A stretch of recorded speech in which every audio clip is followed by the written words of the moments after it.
1 jam baku tembak OPM versus TNI, 3 Satgas Raja Wali terkena tembakan sniper. Detik-detik mencekam baku tembak OPM melawan TNI. Pihak organisasi separatis di Papua mengklaim, mereka berhasil menembak 3 anggota TNI. Kabarnya, 1 dari 3 korban berakhir dengan meninggal dunia.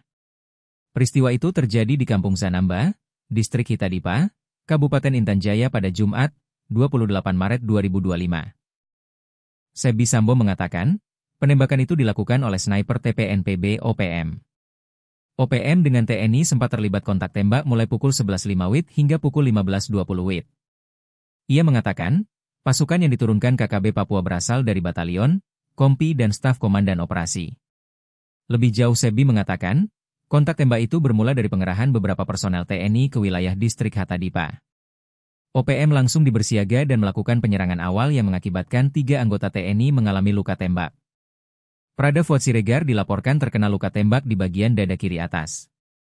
Kondisi itu membuat korban mengalami pendarahan dan belum stabil. Kabar terbaru dilaporkan bahwa Prada Fuad Siregar meninggal dunia. Personel di lokasi tersebut telah melakukan evakuasi terhadap korban kekejaman KKB Papua itu.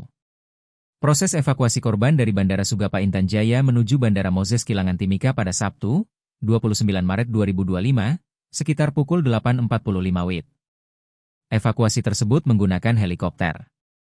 Jenazah kemudian dibawa menuju Rumkit TK 4 Timika Kesdam 17 Cendrawasih, Mile 32 untuk mendapatkan penanganan medis lebih lanjut. Hingga berita ini dipublikasikan, Tribun belum menerima keterangan resmi dari pihak terkait.